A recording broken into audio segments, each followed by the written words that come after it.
বেশি দরকার। আচ্ছা, টাকনুর নিচে কাপড় পরলে তা যদি অহংকার বশত না পড়া হয় তবে কি জায়েজ না? তাও জায়েজ নাই। এইটাই একটা মাসালা যে একতলাফ হয়েছে। কেন একতলাফ হয়েছে? এক হাদিসে আসছে যে যা টাকনুর নিচে যাবে সে অংশটুকু হারাম, সে অংশটুকু জাহান্নামে যাবে, জাহান্নামে যাবে। আরেক হাদিসে আসছে যে আল্লাহ তাআলা টাকনুর নিচে যে খুইয়ালা অহংকার করে আল্লাহ, যে ব্যক্তি টাকনুর নিচে পড়বে তার দিকে আল্লাহ তাকাবেন না। দুইটা ভিন্ন ভিন্ন হুকুম।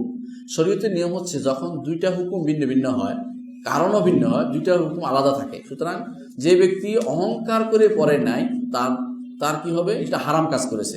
আর যে ব্যক্তি অহংকার বাদে পড়েন না, করেন না, সেটা মানে পানি চাকুর নিচে দিয়েছেন, তা একটা হারাম কাজ করেছে। আর যে ব্যক্তি অহংকার করেছেন সে হারামও করেছে, আর আল্লাহ তাআলা তার দিকে অতিরিক্ত একটা গুনার কাজ হচ্ছে আল্লাহ তার দিকে তাকাবেন না, অর্থাৎ তার প্রতি আল্লাহ তাআলা হাসরের দিন দেখবেন না, সেও আল্লাহকে দেখতে পায় কিনা সন্দেহ। মানে এটা এর উল্টা প্রতিক্রিয়া আসবে, অতিরিক্ত গুনার কাজ হয়ে গেছে। সুতরাং কখনো মনে করার সুযোগ নাই যে আমি তো অহংকার করে করছি না। আরেকটা কথা মনে রাখবেন, আল্লাহ রসুল বলেছেন আপনাকে টাকনুর উপর রাখতে। আপনি যখনই এর বিপরীত কাজ করছেন এর অর্থই হচ্ছে যে আপনি রসুলের বিরোধিতা করছেন, এটা একটা অহংকার। যতই আপনি চেষ্টা করেন না কেন, এটা অহংকারের বাইরে নয়।